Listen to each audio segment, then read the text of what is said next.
The Octo Finissimo Ultra is a link between the very noble history of watchmaking and the future. Let me say, something that is not tangible, that open the door to a different world.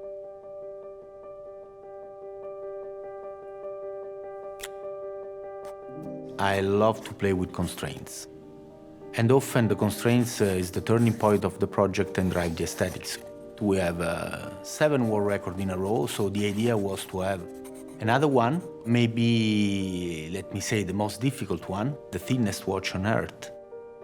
After 7 consecutive world records, we wanted really to push the limits, to break all the rules, to think out of the box. In watchmaking, nothing is possible without very skilled, motivated talents. It was a really beautiful adventure. La saga Finissimo a commencé depuis quelques années. Nous avons organisé différentes séances de travail avec les équipes design, les équipes techniques pour trouver les meilleures solutions pour atteindre la finesse de cette pièce. Mais il était nécessaire de s'associer avec un partenaire et le choix s'est porté en fait avec la société Concepto et notamment Valérien Jacquet. Quand j'ai annoncé aux équipes qu'on allait participer à ce 8e record, de réaliser la montre la plus fine au monde, bien évidemment, la première question qui se pose, c'est comment est-ce qu'on allait faire pour y arriver? Can we make it? Are we going to get there? And the beauty with our teams is that we've built this culture to address the challenge and to go beyond it. To achieve this kind of results, we have to change completely our way to imagine the product. Une des difficultés quand on cherche à faire une pièce extra fine, c'est d'arriver à loger toutes les fonctions de la pièce dans un volume très réduit. La facilité serait d'étendre le diamètre de la pièce, mais nous avions cette contrainte aussi de rester dans les tailles standards d'Octo Finissimo. At the beginning, the idea was to have all the mechanical parts concentrated in the center of the watch, like a common movement. But in a certain moment, we discovered that we don't have enough thickness for this kind of configurations, because we are talking about 1.8 millimeters, so it's thinner than a coin.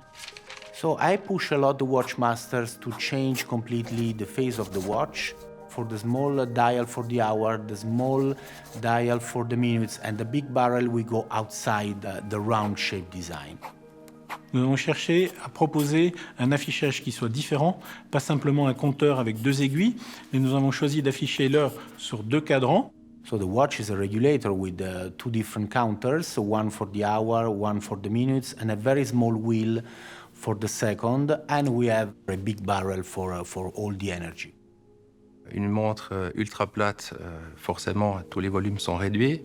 La première question qui se pose, c'est comment est-ce qu'on va faire pour y mettre suffisamment d'énergie pour garantir une réserve de marche de plus de 60 heures. L'épaisseur ne permet pas de mettre une couronne.